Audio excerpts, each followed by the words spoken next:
Alright, so magandang araw muli sa inyong lahat mga kamaestro. Ayan, so nagbabalik na naman tayo ngayon para dito sa ating panibagong video.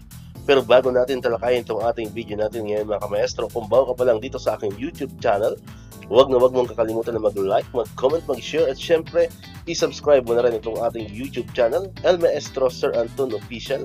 Ulitin ko po, paki-search lamang sa inyong mga Google, sa inyong mga browser, sa inyong mga YouTube ng El Maestro Sir Anton Official at lalabas na po itong ating channel. Pakiclick lamang po ang subscribe button dyan kasi libre lang naman po yan, wala pong bayad yan. And syempre, ang notification bell button, pakiclick na rin po para manonotify kayo.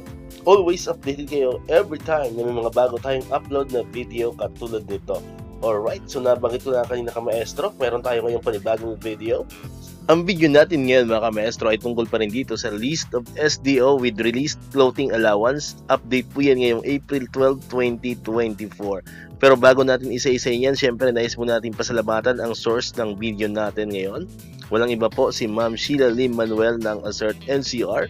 Sa kanya po nagmula itong information natin. So pwede rin nyo pong i-follow ang kanyang official Facebook page. Okay?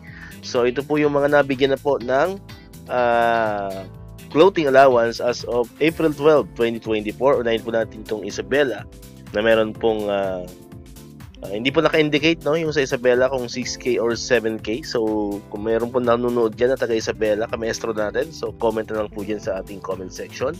Next po is ang Masbate Province na meron pong 7,000 na floating allowance. Sinusundan po yan ng Laguna, so yung Calabarzon po. So mga kasama natin dito sa Calabarzon, ayan, so nagsisimula na pong mag-release ng floating allowance. So sakto po, lalo na sa mga kasamahan natin na kasama sa RAAM. Ayan, shoutout po pala sa mga kapwa ko coaches, officiating officials na kasama sa RAAM 2024 na ginanap po dyan sa San Pedro, Binyan and Santa Rosa, Laguna. Okay? So yan, sa Laguna, meron pong 6,000 pesos. Sinusundan po ng, syempre, yung ating Cavite City. Ayan, meron pong 6,000 pesos. Next po is Cavite Province, 6,000 pesos din. And Batangas, ayan, meron din pong 6,000. And ang pinakauli po ay ang Quezon Province na meron din pong 6,000 na floating allowance. So far po, yan muna yung ating update patungkol pa rin dito sa floating allowance. So abang-abang po tayo sa mga susunod na araw at malay nyo ang inyong SDO na po ang mabigyan ng floating allowance, no, para naman mas masaya po ang ating lalo na sa darating na April 15 and 16 dahil tayo ay nasa modular distance learning. Okay, so muli maraming salamat sa inyong panonood at pakikinig. Once again, El Maestro, see you on my next vlog. Bye bye.